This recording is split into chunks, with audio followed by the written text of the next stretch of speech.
Hey. Hello. Hello. Hi.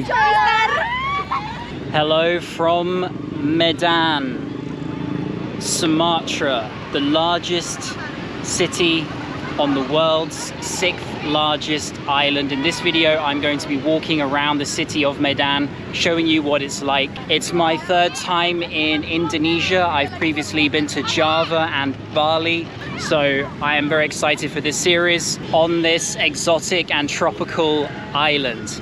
Behind me is the main palace of the Sultan of the city. Historically, I will pop inside before then taking to the streets to show you around. Let's take a quick look.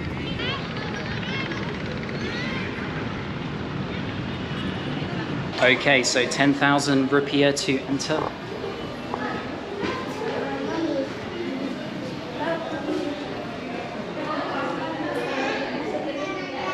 There's some souvenirs jumbled in with the place. That is the current Sultan of Delhi. He was only 8 years old in 2005 when his dad passed away in a plane crash. And today he is still reigning as Sultan, as a young man. This looks very royal indeed. The reason why the Sultan of Medan is named Sultan of Delhi is because the river in the city is named the River Delhi. So only this part is accessible to the public. The rest of the palace is off limits, but still worth a quick look in before I head out to show you the bustling streets of Sumatra's largest metropolis. Just outside the palace here, and it's a bit of a mishmash. Take a look at this. I mean, you've got some people's laundry drying. I'm guessing this is mostly a ceremonial place today. The Sultan definitely wouldn't be living here with people's laundry on his front lawn. I don't think. And there's kind of coconuts and some small little stalls on the site.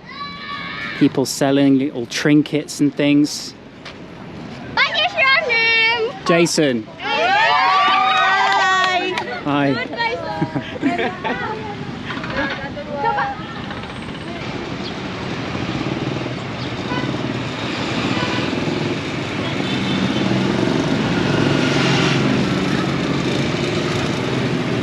Following my previous video from Sukhothai in Thailand, I took a bus to Chiang Mai, and from Chiang Mai I took a flight here via Kuala Lumpur.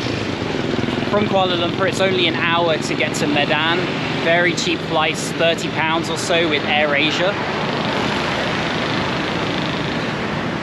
And yet so few people tend to visit Sumatra compared to other parts of Indonesia. Tourism hasn't really kicked off in a big way here, at least not like Bali, of course, and not even like Java. The fact that Sumatra is so close to Singapore and Kuala Lumpur and also Jakarta, from these cities you can easily fly here. It's kind of a mystery. It's well known for its rainforests, orangutans, and jungles.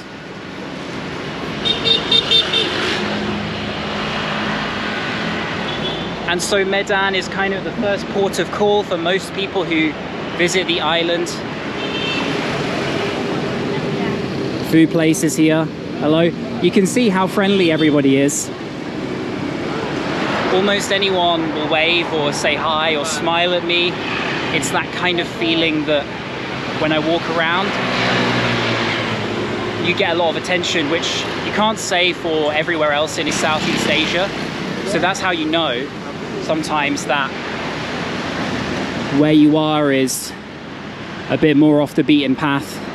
Now, while Medan may not have a backdrop of mountains or coastline or any defining features that may give it some uniqueness, I suppose, You can say that you'll get a fairly typical Indonesian city experience coming here probably.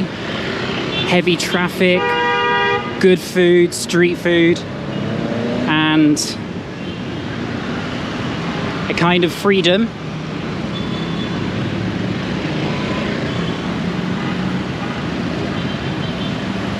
Just crossing the road here, always lots of motorbikes, regardless of wherever you are in Indonesia.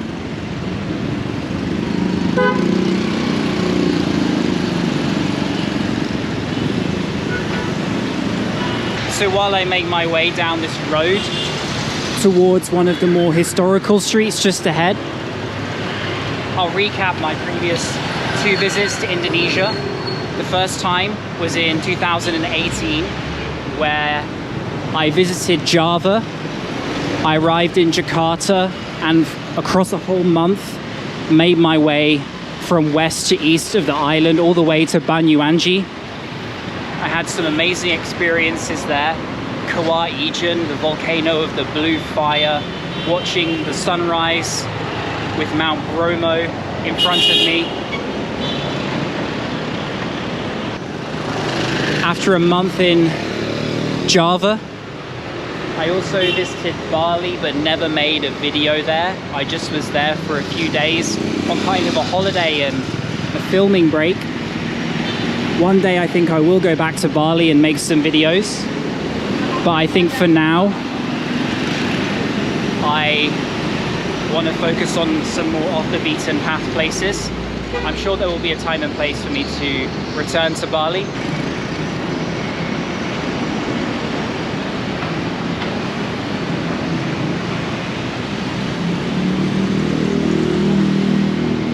Food place seems to be here.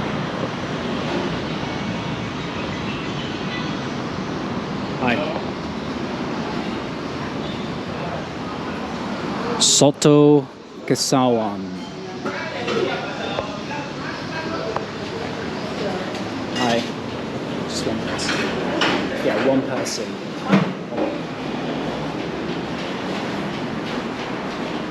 So this famous local place was recommended to me to try the main dish of Medan. Any local person will tell you here in Medan that Soto Medan is what you need to eat. It's this vibrant soup here. I've got orange juice and rice on the side here. This is the sambal, I believe. Inside this very colorful looking soup, you have bay leaves, kaffir lime leaves, blend of spices like cinnamon, cardamom, cloves, shallots, garlic, and then also some mix of meat. There is chicken, beef, and prawns in here. You can also get exclusive any ones of those that you want, but I asked for mixed. So I think I can just have a taste of the soup. Wow, that's really good. That is packed with flavor, as you can imagine.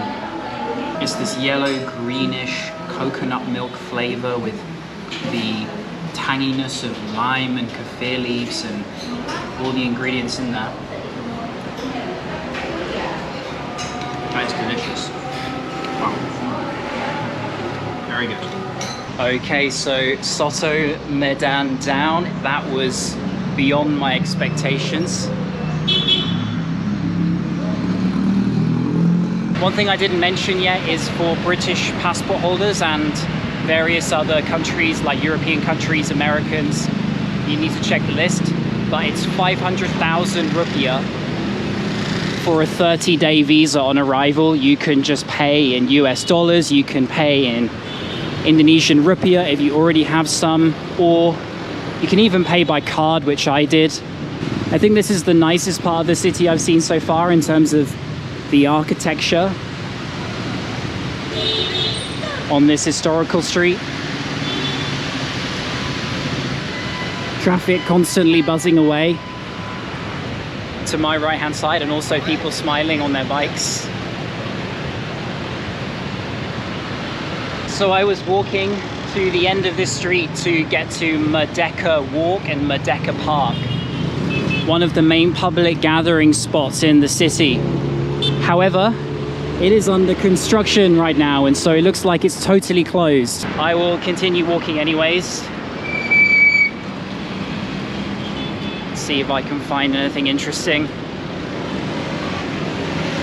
I've still yet to visit the Grand Mosque, which I will aim to do around the sunset prayer time. Perhaps now is also a good time to tell you my plans for Sumatra. Hello? Feisty. So, after Medan, I am planning to take an overnight bus to the northern tip of Sumatra, to Aceh province, the city of Banda Aceh, which is right where Islam first arrived to Indonesia. The province of Aceh is under Sharia law. It's the most conservative of the entire country, of more than 18,000 islands. Of course, Indonesia has multiple religions, but Islam is the main one. Indonesia has the largest population of Muslims in the entire world, but it also has Christianity and Buddhism and Hinduism too. Maybe I can somehow cross this road. When do I gamble? That is the question. I need to just go for it at some point. Or I had a gap there. I bottled it. Okay, let's go. Let's just step ahead and see if they stop. There we go. Nice one. Thank you. Okay.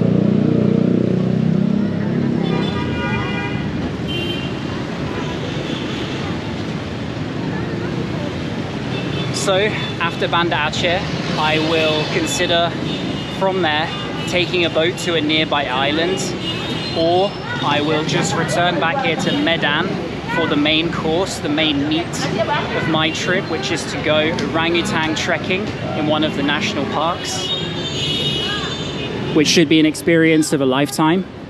And then also there is a lake called Lake Toba, which is enormous, with an island in the middle, and I think that will also be a nice natural spot to check out, something a bit different too. Hello. And that's as far as my plans are at the moment. Please let me know in the comments below if you have any other suggestions for North or West Sumatra. The island is just so big that there's no way in 30 days I can go all the way down to the south. Just look on the map and you'll see how humongous it is. It's okay, thank you.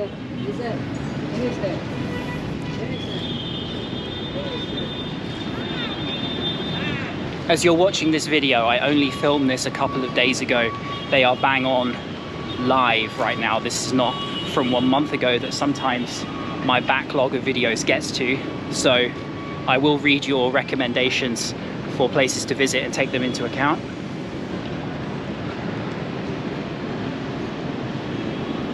Interesting skyline, the train tracks of the station. Here we are, Tip Top Restaurant.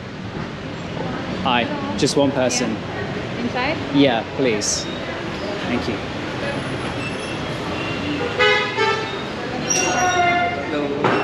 You can see its old design and history.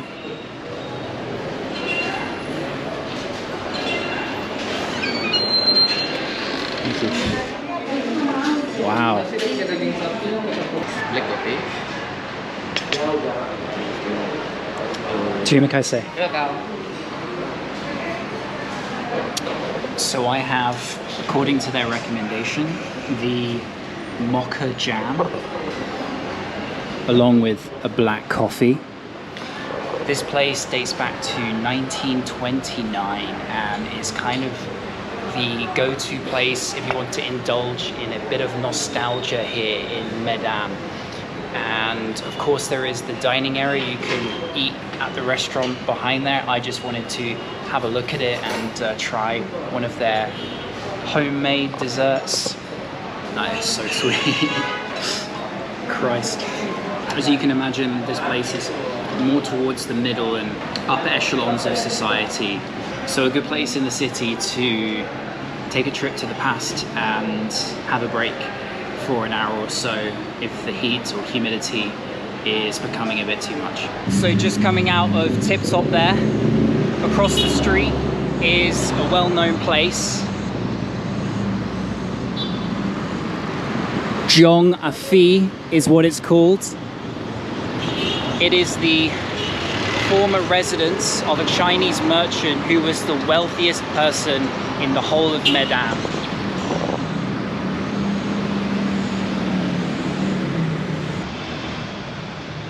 Built in 1895, this home will give you as much of an idea of Medan's history as a museum would.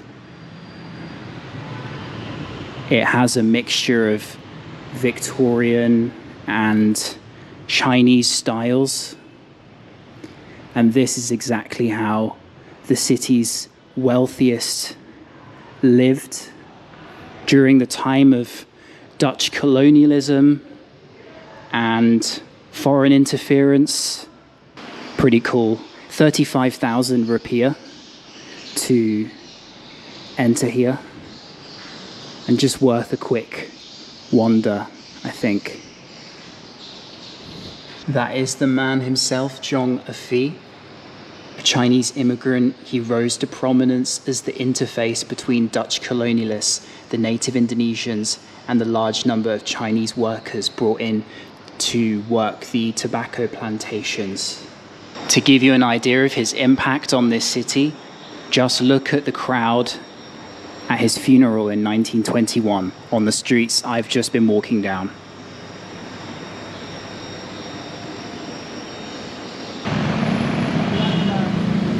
So it is now a little bit later in the afternoon and I have walked back over, hello, to the Grand Mosque of the city, the Masjid Raya.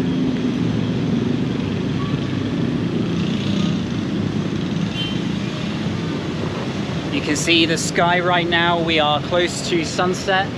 Good timing because the sunset prayer will be soon at 6:08, and I'm hoping I can at least catch it from the outside. And bit of rush hour traffic for you here.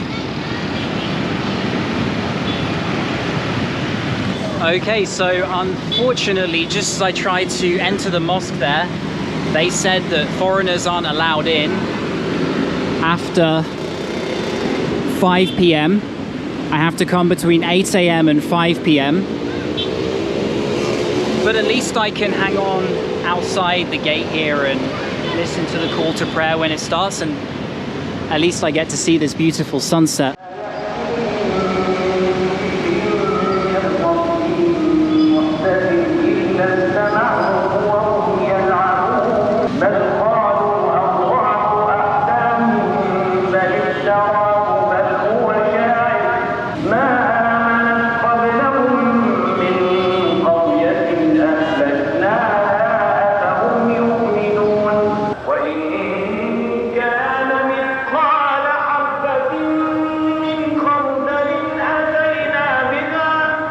Right now I'm going to make my way back to where I'm staying. I will show you in the morning exactly where I am. It's quite far from the city. Think more like a village in the far south of Medan. So I will catch you in the morning. Hello, welcome back from my guest house.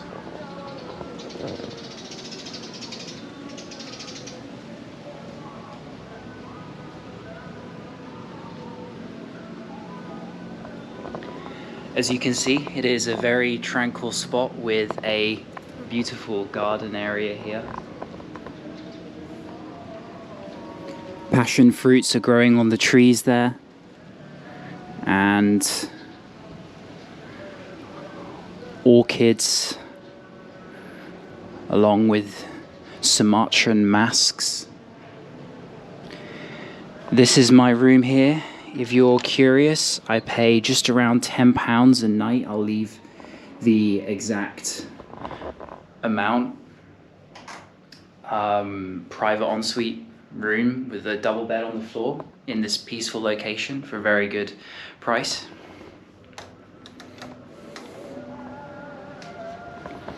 Breakfast is also included, and I'm gonna go for a walk around the village nearby here.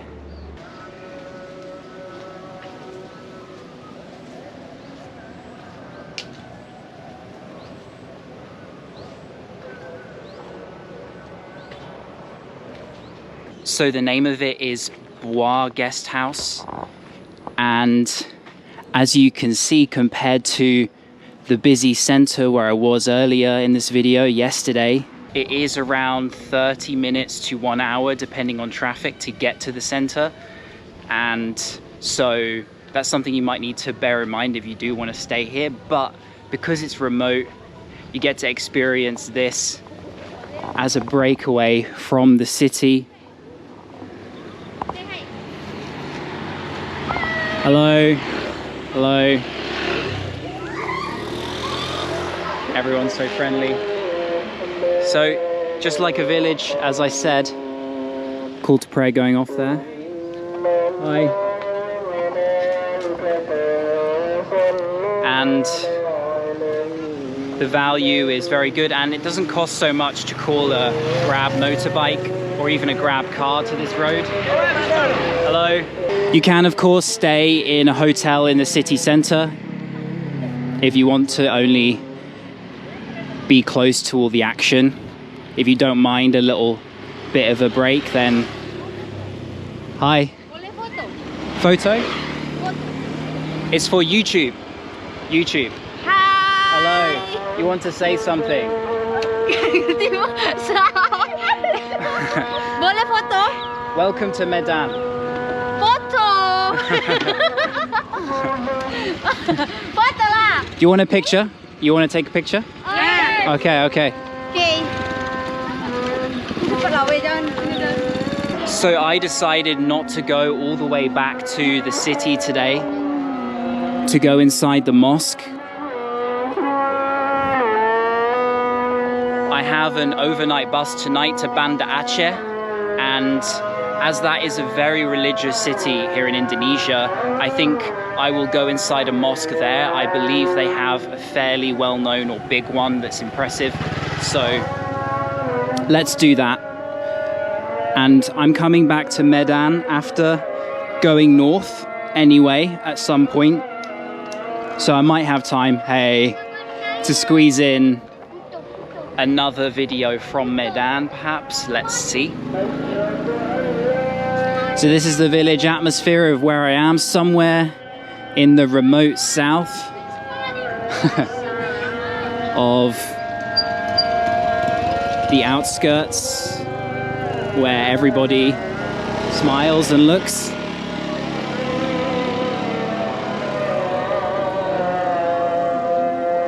It's cool to already get a taste of that village side of Sumatra as opposed to just seeing the city. This looks like the local mosque.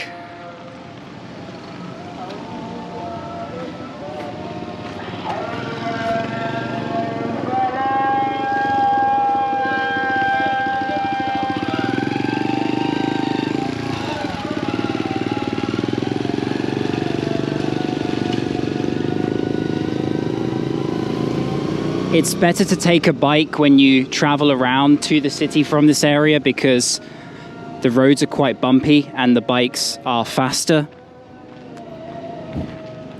Hello. Salam alaikum. Join me on the next video where I'll show my journey to Banda Aceh and arriving there. It's going to be an interesting experience going to a place where Sharia law still exists. It's the most conservative in Indonesia, as I said. and the overnight bus is about 12 hours. So thank you for watching, and I will see you on the next one later today. Peace.